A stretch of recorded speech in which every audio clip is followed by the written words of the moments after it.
The house was quiet in Charleston, South Carolina, the kind of quiet that makes you notice every small sound. Rain tapped the windows in a steady rhythm, and the old wall clock near the hallway ticked like it was trying to keep the whole place awake. The kitchen light made a small yellow circle on the table, leaving the corners of the room darker like they were holding their breath. Outside, the street was empty, washed clean by the storm, and the porch steps shone with water. Grant Keller sat at the table with his shoulders squared, but his eyes looked tired. He wore a clean white shirt that fit him perfectly, the kind of shirt that costs more than some people spend on groceries in a month. His hands rested near a glass of water he hadn't touched. Grant was the sort of man people whispered about at parties. He had money from shipping deals in warehouses, money measured in millions of dollars, money that made doors open faster and voices soften around him. People said he could buy any room he walked into, and for most of his life, that had been true. Across from him sat Marla Diaz, her back straight, even though her fingers kept twisting together in her lap. She was a big woman, soft around the face and arms, and she wore a simple navy dress she'd bought for $40 because she wanted to look neat and respectful. There was nothing flashy about her, nothing loud. Still, there was something steady in her eyes, like she had learned how to stand firm even when the floor felt shaky. She looked from Grant to the window and back again, listening to the rain, like it was advice she couldn't quite understand. Near the table stood Celeste Rowland, as if she owned the air in the room. She wore a pale coat that looked expensive and clean even in the storm, and her hair sat perfectly in place, as it had never met wind. Her perfume arrived before her words, sweet and sharp at the same time. Celeste didn't sit. She didn't need to. She carried herself like standing was a way of staying in control. She held a folder in her hand, thick enough to feel final, as she watched Grant with a look that was calm on the outside and restless underneath. For a moment no one spoke.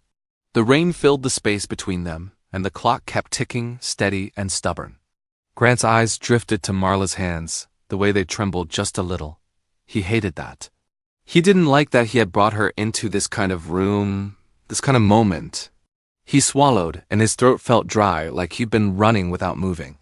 Celeste placed the folder on the table with a soft, firm sound. It wasn't loud, but it cut through the quiet like a knife. "Sign it," she said, her voice smooth and sure. "We had a deal. You married her. You proved you could do it. Now you divorce her and marry me." Marla's head lifted quickly. Her mouth opened a little, like she wanted to speak, but she didn't. She looked at Grant instead. Grant didn't reach for the folder. He didn't even glance at it. He stared at Celeste, then at Marla, and something in his face changed like a door closing. The air felt heavier and the rain sounded louder. "No," Grant said. Celeste blinked, almost like she hadn't heard him right. "No, what?" she asked, still calm, but the edge in her voice began to show. "No divorce," Grant replied, his voice lower now, not angry, just firm. "I'm happy with her. I love her now." Marla's breath caught so sharply it sounded like a small gasp. She froze, eyes wide, as if she didn't trust what she had just heard. She had been prepared for pain. She had been prepared for being pushed aside like an item on a shelf. She had been prepared to pack her things and leave quietly.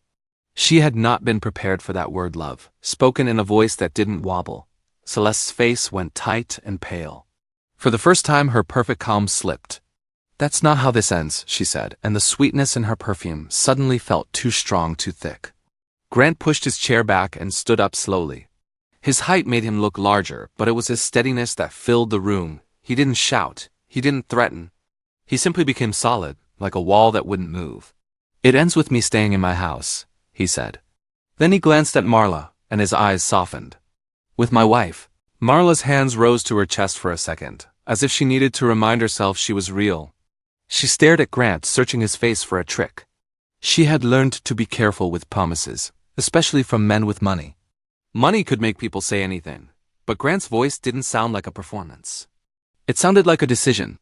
Celeste stepped closer to the table, her fingers pressing into the folder as if she might crush it. "You don't get to change the rules," she said. "You don't get to take what you want and then pretend the deal doesn't matter." Grant met her gaze without flinching. "I changed," he said simply. "That's the truth." The rain rolled harder against the windows, and thunder muttered far away, like the sky was arguing with itself. Marla turned her head toward the dark glass, then back to the two people standing over the table like the whole world was sitting there between them. She wanted to speak, but her words felt stuck, trapped behind fear and surprise. She wasn't sure if she should thank him or question him, or protect herself. She didn't know which choice would keep her safe.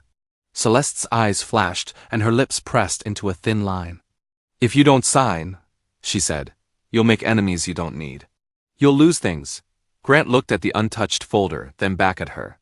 "Maybe," he said, "but I won't lose myself." Marla's eyes filled, not with loud crying, but with the kind of tears that come when a person has been bracing for the worst, and suddenly the worst doesn't happen. She kept them from falling, blinking slowly. She didn't want to look weak. She had spent too many years being judged by her body and her bank account and the way she took up space. But in that moment, she wasn't thinking about any of that. She was thinking about the simple fact that Grant had pushed the papers back without even touching them. Celeste stared at them both, as if she was seeing them for the first time, and what she saw didn't match the story she had written in her head. The air turned sharp. The clock kept ticking. And the moment that should have been clean and planned became messy and real, like a storm breaking over the sea. Months earlier, before the rain in Charleston and the folder on the kitchen table, Grant Keller was in Denver, Colorado, standing on a rooftop bar that looked down at a city full of lights. The building was all glass and steel, and the wind up there made people lean closer just to hear each other. Grant's friends were loud, the kind of loud that comes from easy money and easy lives. They laughed at jokes that didn't mean anything, and they talked about deals and parties like the world was a game made for them. Grant fit in on the outside. He wore a dark jacket, and his watch caught the light whenever he lifted his hand. People greeted him with smiles that were too quick, and a few men slapped his shoulder like he belonged to them. But inside, Grant felt restless. He had everything people said a man should want: money, respect, invitations, the best seats in the room. Still, there was something he wanted that he didn't have, and he could feel that want pulling at him like a hook. Celeste Rowland sat near the edge of the rooftop, legs crossed, looking out over the city as if the skyline was a necklace made for her. She didn't laugh too hard or talk too much. She didn't need to. When she spoke, people listened. Her smile could feel warm when she wanted it to, but it could also feel like a locked door. Grant had wanted her for a long time, not just because she was beautiful, but because she seemed untouchable. He had chased her with dinners, gifts, and attention, and she had always stayed just out of reach, close enough to keep him trying. That night, Celeste leaned toward him, her voice calm and private under the noise. "If you want me," she said, "prove you're not shallow." Grant laughed like it was a joke, but his eyes stayed on her. "How?" he asked. Celeste's gaze moved across the rooftop, like she was scanning a shelf, choosing something. "Marry someone you would never choose," she said. "Someone no one expects." Grant blinked, unsure if he'd heard her right. His friends were still laughing behind him, and the city lights were still shining, but his chest tightened. "You're serious?" he asked. Celeste tilted her head. "Serious enough," she replied. "You want to be seen as a man with a heart, don't you? Not just a wallet." Grant didn't answer right away. Part of him felt insulted, and another part felt challenged. He hated the idea that she thought she could test him. He also hated the idea that she might be right about him. He wanted her approval more than he wanted to admit, and he could feel pride rising in him like a stubborn flame. Later that week, Celeste made the rules clear, like a person reading terms on a contract. They met in a quiet lounge near downtown Denver, and she spoke as if she were discussing the weather. "Marry a poor, fat woman," she said, "flat and cold. Stay married long enough that people believe it. Then divorce her. Then I'll marry you." Grant stared at her, half shocked, half pulled in by the simple shape of the challenge. He told himself it was just a dare, a strange one, but still a dare. His friends would call it bold. His rivals would call it crazy. Celeste would call it proof. He thought about the way people admired risk. And he thought about how badly he wanted Celeste to finally look at him like he was the answer. His friends didn't talk him out of it. They encouraged it because they didn't have to live with the result. They slapped his back and said things like, "Do it," and "That's legendary," and "You'll be divorced before anyone remembers her name." Their laughter made the plan feel lighter, like it couldn't hurt anyone because it was wrapped in jokes. A few weeks later, Grant traveled to St. Louis, Missouri, for a charity event held in an old brick hall with tall windows and a long set of stone steps out front. The place smelled like polished wood and old paint, and the air inside was warm from crowded bodies and soft music. Grant arrived early, partly because he was always early, and partly because he was hunting for a stranger who could play a role in a story he hadn't fully thought through. Near the entrance, a check-in table was set up with stacks of name tags and a clipboard. A woman stood behind it, arranging papers and straightening little piles like she was trying to make the world neat. She was big, and not the kind of big people praised. She wore a plain blouse and simple shoes, and her hair was pulled back in a way that looked practical, not fancy. Still, she had a face that was open and kind, the kind of face that didn't pretend. Her name tag said Marla Diaz. Marla looked up when Grant approached, and her smile wasn't the kind of smile people used on him. It didn't have greed in it. It didn't have fear either. It looked normal, like she'd smile the same way at anyone. "You're early," she said. "Do you want coffee?" Grant paused, surprised by how simple that question felt. No one asked him if he wanted coffee. People asked him for money, for favors, for introductions. They asked him to invest, to donate, to sign, to attend. Marla asked him if he wanted coffee, like he was just a person. They talked for 20 minutes. It wasn't supposed to happen, but it did. Marla told him she rented a small room, worked 2 jobs, and sent money to her mother when she could. She spoke about it plainly, without begging and without pretending it was easy. She joked about burned dinners and cheap shoes and long bus rides. She listened when Grant answered her questions, and she didn't stare at him like he was a prize. She looked at him like he was a man standing in front of her. Grant told himself, this will be easy, a quick wedding, a clean divorce. He told himself he was doing her a favor, that she would get something out of it, that it wouldn't really hurt. He ignored the small voice in his chest that said he was stepping into something ugly. After the event, Grant asked Marla to meet him the next day at a diner not far from the hall. The diner had cracked booths and a smell of fried food, and Marla looked out of place sitting across from a man like him. Grant didn't waste time. He offered a deal that sounded kind on the outside, a safe house, a fresh start, help with her bills. He told her he would pay off her small debts, about $7,800, and he promised a monthly support payment of $2,000 for a year if she agreed to marry him. Marla stared at him like he was speaking from another planet. The diner sounds faded for a moment, and her fingers tightened around her water glass. "Why me?" she asked. Grant didn't tell her the truth. He didn't say her body and her bank account had been turned into a test by a woman he wanted. He didn't say there was a bet shaped like a trap waiting at the end. He forced his voice to sound gentle. "I want a real marriage," he said. "With someone real." Marla's eyes narrowed, not in anger, but in caution. She had lived long enough to know that rich kindness sometimes came with strings. She hesitated, then said quietly, "If we do this, don't treat me like a joke." Grant nodded, and for a brief second, the promise felt heavier than he expected. "I won't," he said. They married in a small white church outside St. Louis, simple and quiet. There was a plain cake, a borrowed veil, and a few awkward guests who didn't know where to look. Grant wore a clean suit. Marla wore a second-hand dress that fit her like hope. When they said their vows, Grant's voice didn't shake, but his stomach turned, because even then he knew he had started something that wasn't clean at all. Fat woman is Marla Diaz. In the back of the church, Celeste watched with a smile that looked like victory. She didn't cry. She didn't look away. She sat still, as if she was watching a plan come to life exactly the way she had imagined it. Grant saw her there for a moment, and he told himself it was all under control, that he was just passing through this chapter to get to the next one. He didn't know that the story was already moving in a direction he couldn't steer. Grant brought Marla to Savannah, Georgia, on a day when the sky was bright, and the air smelled like wet leaves and warm sidewalks. The house waited at the end of a quiet street lined with old trees. It was the kind of house people slowed down to look at, with tall doors, wide windows, and a front porch that stretched like open arms. Grant had bought it because it looked impressive. He had imagined it would feel like success. But when he walked through it alone, it felt more like a museum, pretty, clean, and empty. Inside, the living room had expensive chairs that no one sat on and tables that held decorations no one touched. The kitchen was spotless, with a fridge always full because someone was paid to keep it full. Everything worked. Everything shined.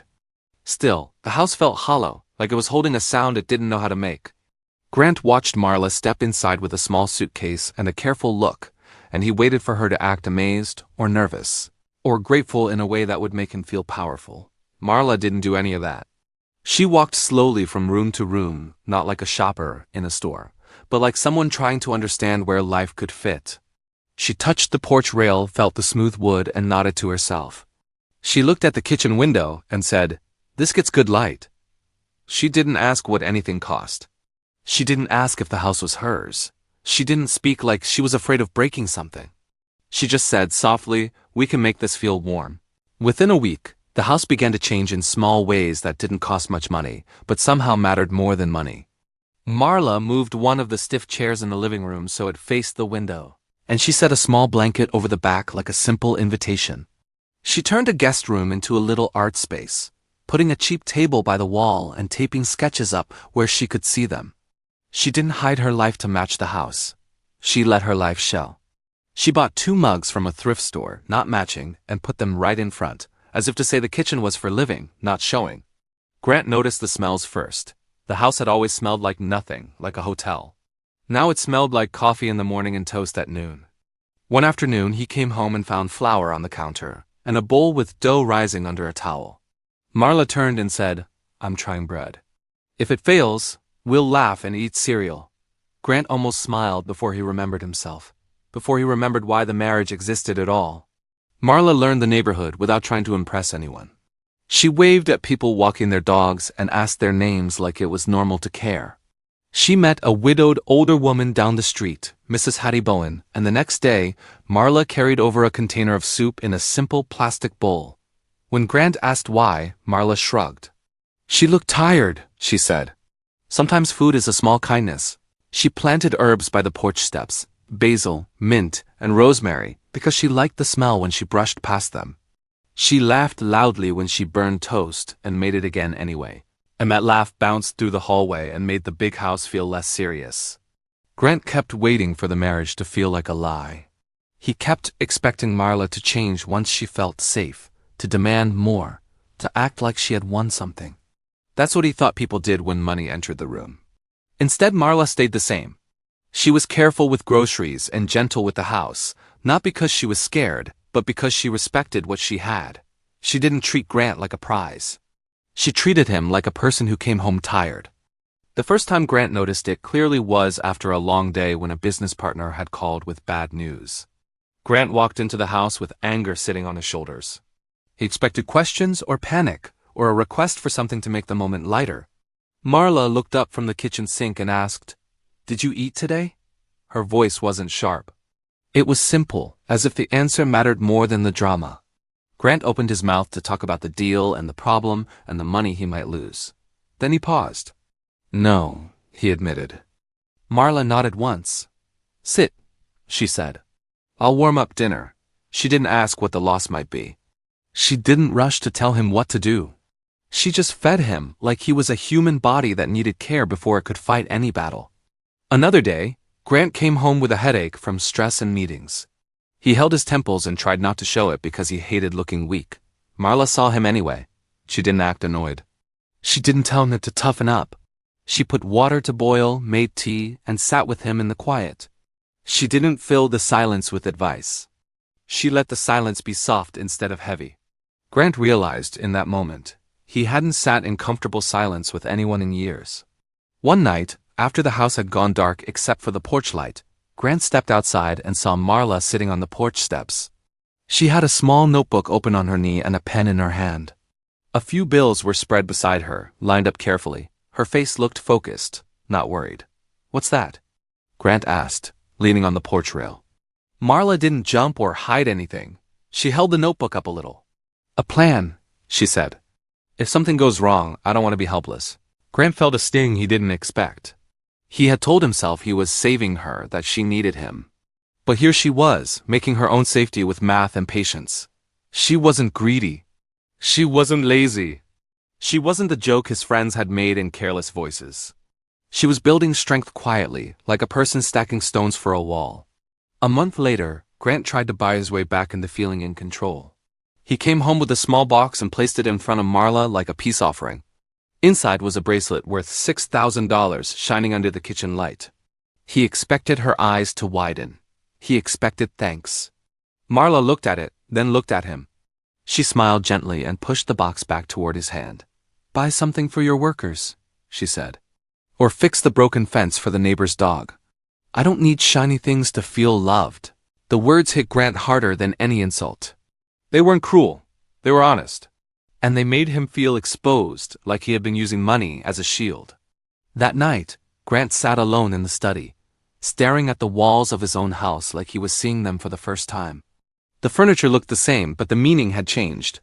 The bet he had once treated like a clever move now tasted ugly in his mouth. He pictured Marla on the porch with her notebook, laughing over burned toast, Marla asking if he had eaten. He realized she had brought life into his house without demanding anything in return. And then the part he never planned arrived, quiet as rain but stronger than pride. Grant Keller fell in love with his wife. Celeste Rowland came to Savannah, Georgia, like she owned the street. The sky was gray, and the air smelled like rain, but she still looked perfect, stepping out of her car with a pale coat and steady heels. She didn't wait long at the door.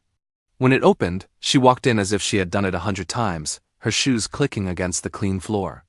The house felt warm from the kitchen, and the scent of tea hung in the air, soft and simple. "You've done your part," Celeste said, dropping a folder on the table like it was a bill that needed to be paid. She sat down like it was her chair. "Now do mine." Grant Keller stood near the counter, not rushing, not startled. His face looked calm, but his eyes were sharp. "What part is that?" he asked, even though the answer was already in the room. Celeste's smile twitched. "The divorce. The marriage to me. Don't pretend you forgot." Her voice was smooth, but something in it sounded tight, like a rope pulled too hard. Marla Diaz stood near the doorway with her hands resting on the back of a chair. She didn't step forward, and she didn't hide either. Her posture was steady, and her face was quiet, but her eyes watched everything. The house behind her looked bright and lived in, not like a showroom. A small herb pot sat near the window. 2 mismatched mugs were drying on a towel by the sink. Grant's voice stayed even. "I'm not divorcing her," Celeste once, short and mean. "You can't be serious." "I am," Grant said. He looked at Marla, then back to Celeste. "I married her for the wrong reason. But I'm staying for the right one." Celeste's eyes flashed. "So you're choosing her over me?" Grant nodded. "Yes." Celeste stood up fast, the chair legs scraping the floor. "Fine," she snapped. "Then pay her off. Give her $50,000. Give her $100,000, make her go away." She pointed at Marla like Marla was a mistake that could be erased with money. Marla's voice came out soft and clear. "I'm not a problem you solve with dollars." Celeste turned on her, anger hot and bright. "You were supposed to be temporary," she hissed. "A step. A test." Marla didn't raise her voice. She didn't smile and she didn't beg. "People aren't temporary," she said, and the simple words landed hard in the quiet kitchen. Grant stepped closer to Marla and placed a hand on her shoulder, not to control her, but to stand with her. Then he looked at Celeste like the decision was already done. "Leave," he said. "Don't come back." Celeste's face tightened as if she couldn't accept the room had turned against her. "You'll regret this," she said, her voice shaking just a little now. Grant didn't blink. "No," he replied. "I regret what I did to get here." "I don't regret her." Celeste grabbed her folder and walked out, the front door closing behind her with a firm sound. The rain started harder outside, tapping the porch roof like fast fingers. Inside, the silence returned, but it felt different now. It wasn't empty, it was peaceful. Grant picked up the divorce papers, carried them to the sink, and tore them in half. Then again, until they were only scraps. Marla stared at him, eyes wet. "Why are you doing this?" she whispered. Grant swallowed hard. "Because you made me better," he said. "And because I love you, not as a prize, not as a lesson. As my wife." Later, they sat on the porch with 2 mugs of cheap tea, the kind Marla liked. The house behind them was still big and expensive, but for the first time it felt like a home.